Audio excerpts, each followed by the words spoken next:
Inner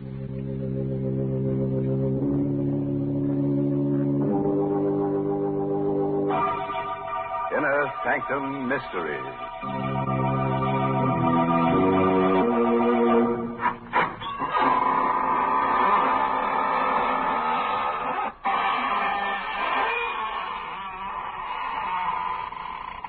Good evening, friends of the Inner Sanctum. This is your host, welcoming you in through the squeaking door. Come in, see my latest collection of corpses.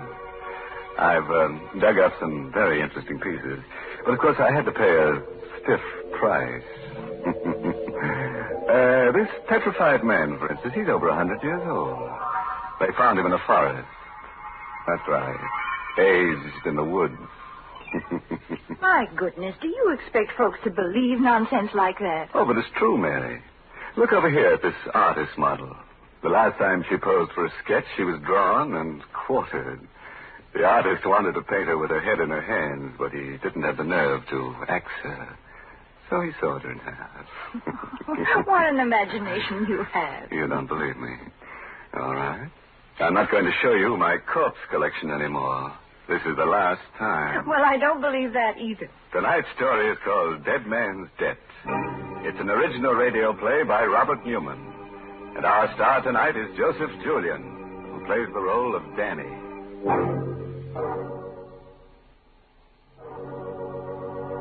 The corner cell in the courthouse jail. Stone walls, stone floor, and a hard cot. Lying on the cot, huddled under the blanket, is Danny Gorman. His eyes are closed and his breathing is regular. But even he is not sure whether he's asleep or awake. For he's listening to a voice. A voice he's heard quite often during the past few weeks. And a voice he shouldn't be able to hear. A voice of a dead man. Are you sleeping, Danny? Don't. It's a waste of time. A real waste. You'll be sleeping for a long, long time, very soon. When you're dead like I am. No. Yes, Danny. Did you think you were going to get away with it? You won't. You'll pay. And soon. No, I said no. Shut up, or you're wrong. What's the trouble in here? What are you making all that racket for? Better pull yourself together and get moving. Waiting for you downstairs, court's in session. All right, don't rush me. I'm coming. I'm not rushing you. Sure glad to be rid of you. Glad you won't be coming back here again. What? What do you mean? They'll wind up your case this morning. Hand down a verdict before lunch. 2 to 1, they do it without leaving the jury box. And 10 to 1, it's guilty.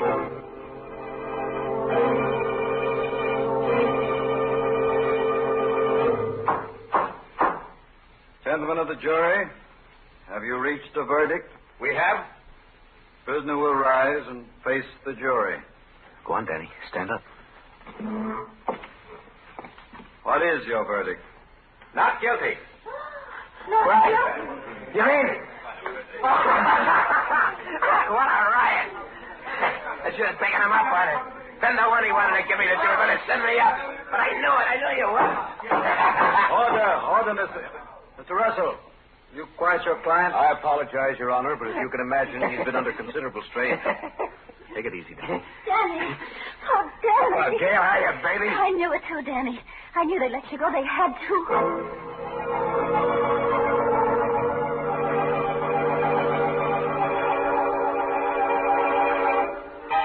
Hope you don't mind coming here to celebrate. It's not very fancy, but, well, this is where they picked me up, put the cuffs on me. I'm kind of sentimental about it. Perfectly all right. Here's to you, Russell. You did a swell job getting me off. Well, thank you. I had probably done better if I didn't have a conscience. How come? I was assigned to your case. I had to defend you. I did the best job I could. But it was a little hard to put my heart in it when I knew you were guilty. Not of the murder you were charged with, but another one. What? Is that supposed to be funny, Mr. Russell? It's not, Gail. Danny was charged with the murder of Carson, a well-known jeweler, whose body was found a few miles from his country house. Danny was seen in the vicinity in the company of Stack Allen, a man with a long criminal record. Now, if you remember, there were just 3 things that saved Danny. 1, the fact that Carson was thought to have a valuable diamond on him. Danny didn't have the diamond, and it hasn't been found yet. 2, Carson was shot with a .45. Danny's gun was a .38. And 3, Stack Allen has disappeared. Now, on the basis of these 3 facts, I was able to convince the jury that it was Stack who killed Carson and took the diamond. And, as a matter of fact, that's what I think did happen. Well? The DA made one mistake. He charged you with a wrong murder.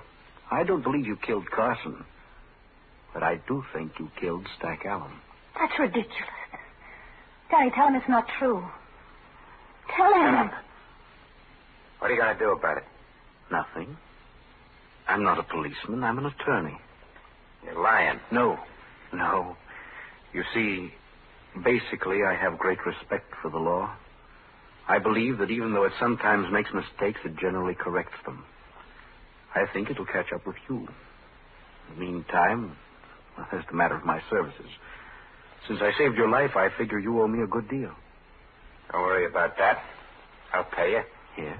How? Never mind that. I said I'd pay you. You don't have the money now. I know that. If you wanted me to, I could probably help you. I don't want any help from you or anyone else. I said I'd pay you, and I will. Come on, Gail. Let's get out of here. Are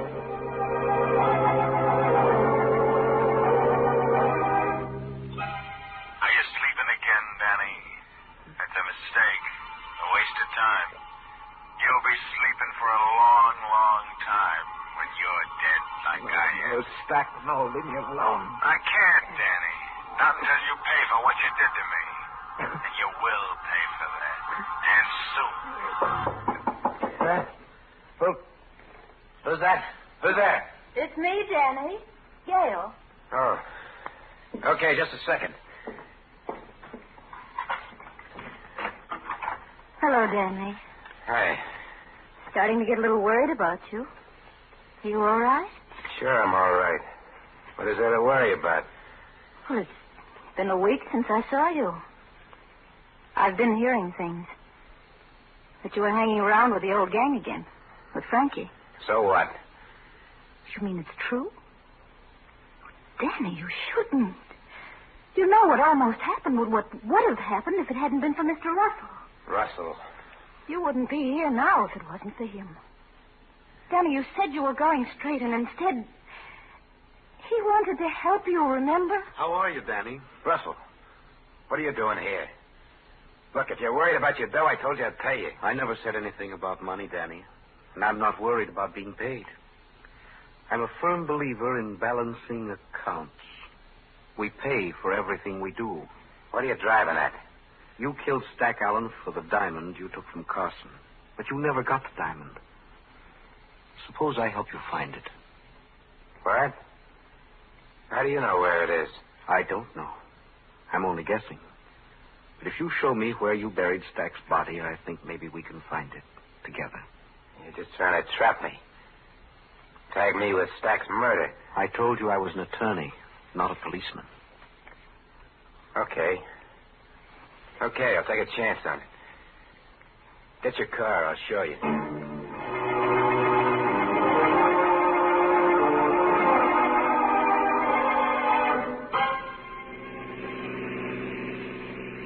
Oh, easy now. Turn off there to the left. Into the woods? Yeah. Just a little further. All right, go slow. Okay, now stop. I think you'd better stay here, Gail. It's not going to be very pleasant. No, it's all right. I'll come. Just as you like. Now, tell me again just how it happened, Danny. Well, we drove down here after we knocked Carson off to decide just what we're going to do. I had a feeling Stack was going to plug me so he wouldn't have to split with me. I decided to beat him to it. He went over there. He sat down on that log. And he was playing with his ear the way he used to, pulling on it. I let him have it.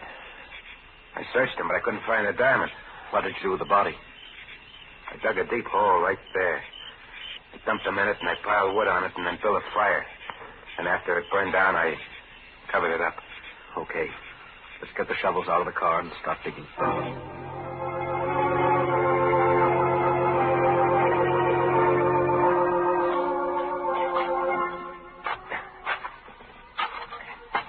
Hey, my shovel hit something. I think it's him. Gail, will you go back to the car? No, I'm going to stay.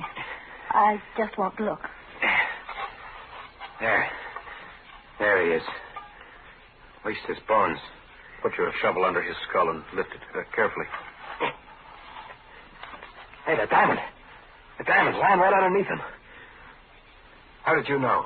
I didn't. I told you I was guessing. You saw him take it from Carson, knew he had it with him, but you couldn't find it when you searched him. You mentioned that when he was thinking, he had a way of playing with his ear. His ear, of course. That was it. He had it in his ear. Maybe he figured I was going to stick him up or something. Maybe. Anyway, I got it now. We're rich, you hear, Gail? We're rich. Yes, I hear. What are you looking at me for that way? Danny, I loved you for a long time. Even when I knew there were things wrong with you. I stuck with you through the trial because I thought you were innocent.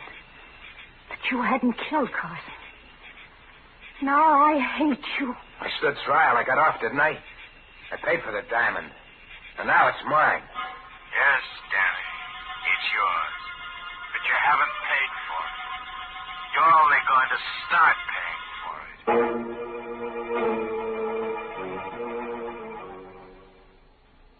And now, friends, back to the story of Danny Gorman, who was tried for the wrong murder and who's found, so far at least, that crime does pay, and very nicely, too.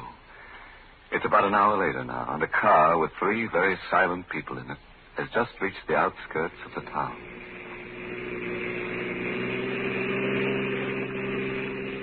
What's the matter with you two, anyway? What are you sitting there like a pair of mummies for? Why don't you say something?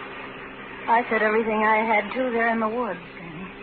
I've got nothing to say. No, nothing at all. We're trying for a lily act now, Russell. Don't forget, you're in this as deep as... Hey, wait a minute. Stop right here. Yeah, that's right. In front of that hock shop. Where are you going? Inside to see a friend. Might just as well get the dough to pay you off right now. And I won't have to listen to any more of your double talk. Hello, Finney. Well, Danny.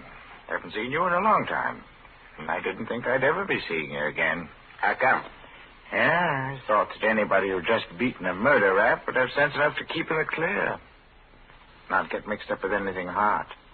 Or is this a social visit? Not exactly. Take a look at this. It's a very nice diamond. Very nice indeed. What's it worth? Well, you really want to know what it's worth? You want to know what I'll give you for it? What's the difference? A great deal. It's worth, let me take another bucket. Yes, it's worth $10,000, maybe $12,000. I'll give you $2,000 for it. What? Why, you, what's the idea? It's very simple, Danny. You were tried for Carson's murder, and you got off because you had a good lawyer and because there wasn't enough evidence. But if you were tried again, right now, you wouldn't do so well. Because this is the very best kind of evidence right here. You see, I happen to know that this is Carson's diamond. Yeah? Yes, Danny. That means that you wouldn't dare take it to anybody else. It wouldn't be wise for you even to take it out of this shop. And that's why it's very generous of me to offer you $1,500 for it. $1,500? But you just said... Okay, Finney. Take the diamond, give me the dough. That's very sensible of you, Danny. Come back tomorrow about the same time. Nothing doing. I'm taking a powder out of town. I want the dough right now. All right, Danny. Wait out there, and I'll get it for you.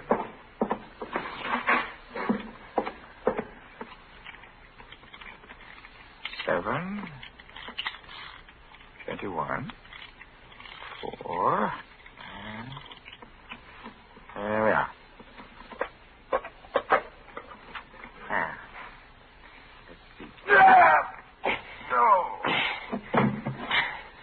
Sorry, it had to be a knife, Finney. Danny, you... That... Couldn't take a chance with a gun, not with my friends outside. Shouldn't have driven such a hard bargain. Because now I'm not only going to take the diamond back, I'm going to take every cent you got in the safe. After all, it won't do you any good anymore.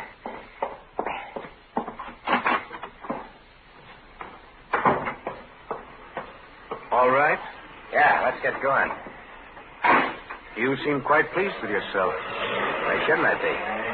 Get rid of the diamond, and I finally got my hands on some real dough. I can pay you off now. What do I owe you? I told you, Danny. A great deal. Your life. Okay, don't build it up. What do you want in cash? I never said anything about money, Danny. There is something I want. When the right time comes, I think I'll get it.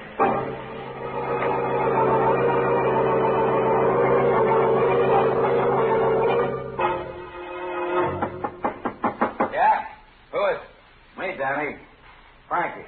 Oh, just a second. Hiya, Frankie. Fine. A little worried about how you were. Me? How come? That little job last night. Said you wanted to get in on it, and you never showed up.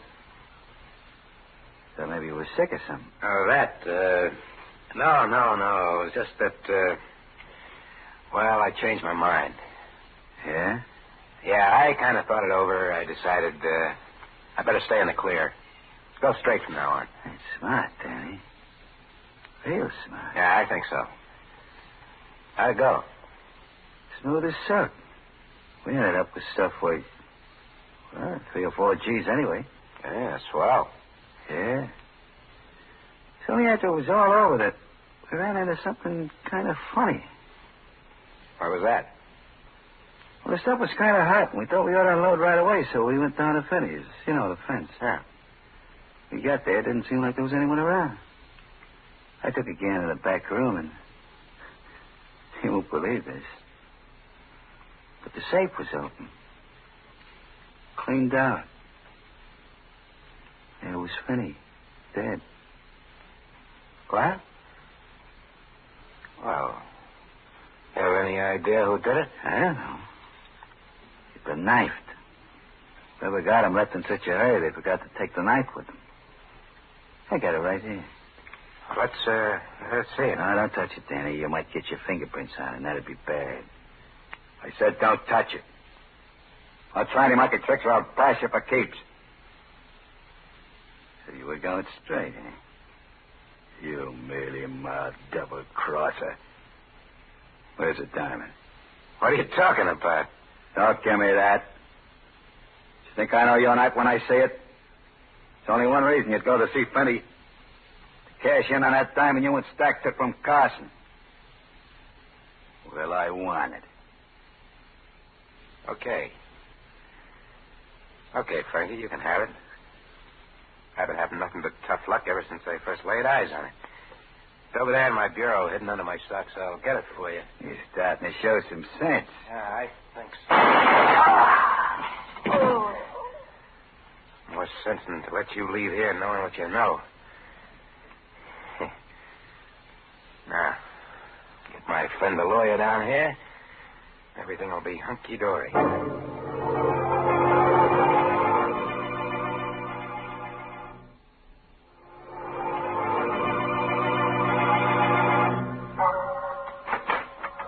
Sure got down here fast, Russell.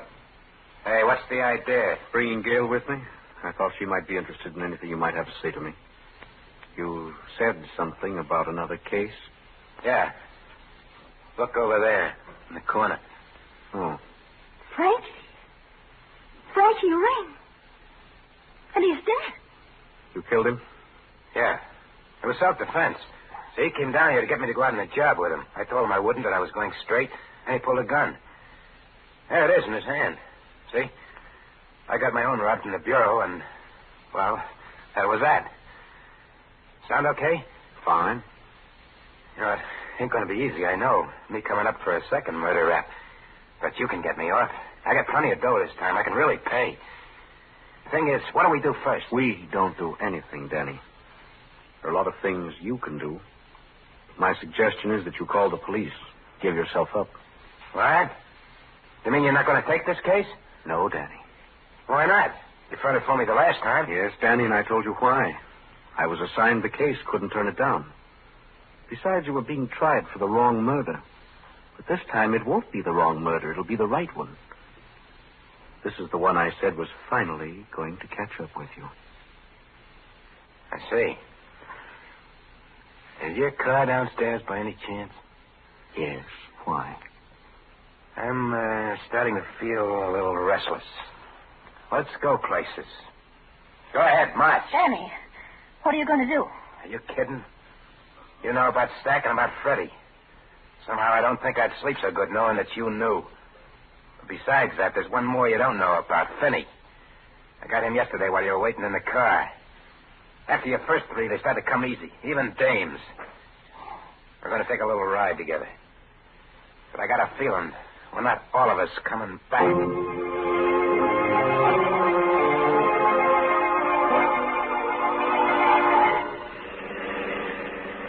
Keep driving till I tell you to stop. Right. You're taking this awful quiet, the two of you. Maybe you don't think I'm going to go through with it. Oh, I think you intend to, all right. Whether you will or not is another story. So is the reason I'm taking it this way. Maybe this is as good a time as any to tell you a few things. Why I took your case in the first place. Well? It was because of Carson. He was my father's best friend. Kind of a second father. It was he who put me through law school.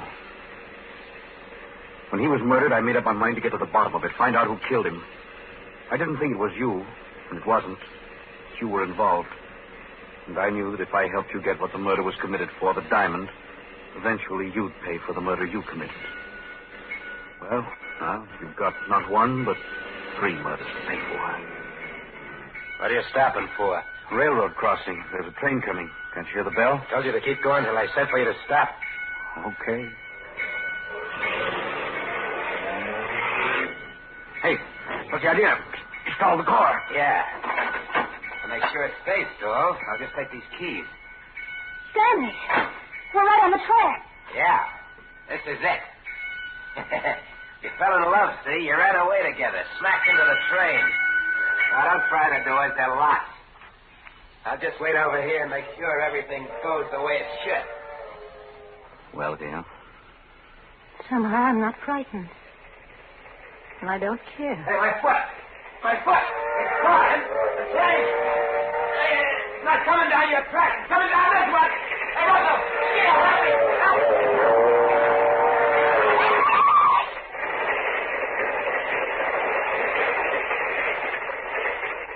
Danny.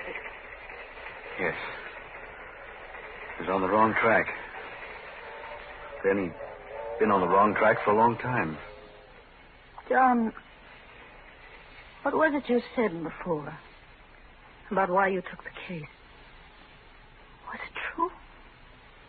Yes. You always talked about payment, about something you wanted. I wanted justice. And I also wanted something else. Someone Danny had at first and then lost. Someone he didn't deserve. John. Yes, Chester. That's right. You.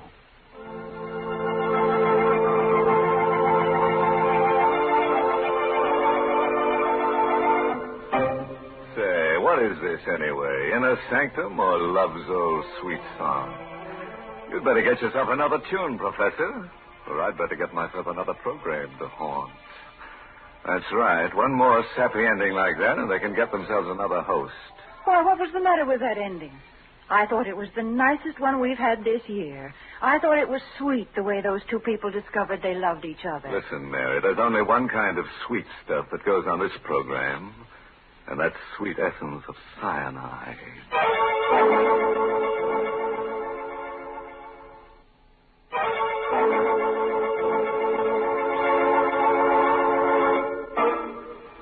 And now, a word of advice, friend. Don't let tonight's story, all this business about dead men's debts, prey on your mind too much. If you should wake up at about 2 in the morning and hear strange footsteps coming up the stairs towards your room, don't worry. It won't be a homicidal maniac. It will probably be the ghost of a bill collector coming to collect IOU. By the way, this month's Inner Sanctum Mystery novel is Lay That Pistol Down by Richard Powell. And now it's time to close the squeaking door. So, good night. Pleasant dreams.